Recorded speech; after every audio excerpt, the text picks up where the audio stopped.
Several students have asked about components and wanted to see some examples. So I'm going to show you a real quick example here. If I have vector A that is 5 newtons at 35 degrees, remember I would take and imagine there to be an xy axis. I'm going to come up about 35 degrees and draw the vector. It doesn't matter how long I draw it, as long as when I draw a second vector, it's proportional. So I can say that this is A, I know that it's 5, and I know that this is 35 degrees from here down to the x-axis. Now remember, components are breaking one vector up into two parts, one that's on the x-axis, one that's on the y-axis. So because this vector goes up and right, then my components are going to go up and right. Now a key idea is it can't go any further to the right than the original arrow did, and it can't go any further up than the original arrow did. So those would be my two component values. So I would say then, if this is vector A, this would be the x part of A, and this one would be the y part of A, AX and AY. Now, because these are parallel, I can also say that this side over here is AY, and the same up here, I can say that this is AX. Remember, too, that because I'm dealing with x's and y's, I automatically know that this angle here is a 90-degree angle. So I'm dealing with a right triangle, and so I can use the Pythagorean theorem and the sine, cosine, and tangent. What I would look at with that is I would say this long side is the hypotenuse.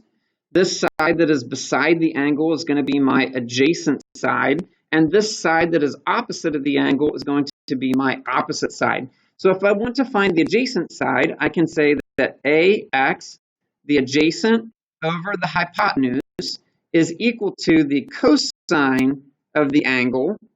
And if I want to find the opposite, I can say that the opposite over the hypotenuse is equal to the sine of the angle. So remember, SOHCAHTOA, cosine adjacent over hypotenuse, sine opposite over hypotenuse.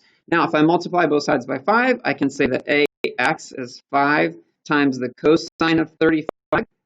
And I can say that AY is 5 times the sine of 35. And whenever we punch that into our calculators, I get AX is 4.0958 and AY is 2.868. Now let's talk significant figures. Significant figures are important, but in physics we're not going to follow them because we have a whole lot of other things that we want you to consider. However, when you get to college, you might need to do them again. So what we're going to do is round everything to 3 significant digits because that's what Buzz will count as correct within 1%. So I'm going to go 1, 2, 3. I'm rounding the 9 based on the 5. So in this case, I'm going to say 4.10 is my value, is the AX. And over here, I'm going to go 1, 2, 3. I'm rounding the 6 based on the 8. So I'm going to say 2.87 is my AY. And that's going to be my answer. Now, there's one more step to this that you may see sometimes, and that's what we call I's and J's and K's. They're unit vectors. And typically, your I value goes with the X, your J value goes with the Y, and if we had a Z value, it would go with K. So sometimes you'll actually see this written as A, what I, plus something J, and all it's asking for is the 4.10 is the X or the I value, and the 2.87 is the J or the Y value. Now, there's one important thing that we can look at with this that's really kind of cool, is that the sine value always goes with the Y, and the cosine value always goes with the X. And so you can say Y sine because X is Y sine because X is cosine. Y sine because X is cosine. So when I take this vector B, the second example that I have here, I literally can say that Bx is going to be the cosine value, Y sine because X is cosine, so the magnitude, 65, times the cosine of the angle, 154.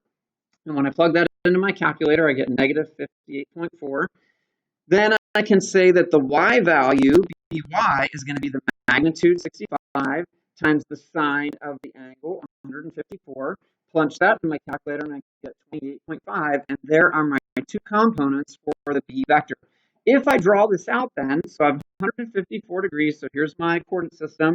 I'm going to draw it over here in the second quadrant, 154 degrees. So remember that I split it into components, this is going up and left, so my components will go up and left. I can't go farther than the original one, so there's my left one, and I can't go higher than the original one, so there's my up one. Now look at your numbers. Should my x have been negative? Absolutely, it's in the second quadrant. Should my y have been positive? Absolutely, because it's in the second quadrant, positive y. Should my x value have been greater than my y value? Yes, because 154 is heading more over than it is up. And should both of these values have been less than the hypotenuse? Absolutely, because remember, the legs of your triangle have to be smaller than the hypotenuse. So I hope that helps. It's a little quick refresher on components, and shoot me questions if you have them.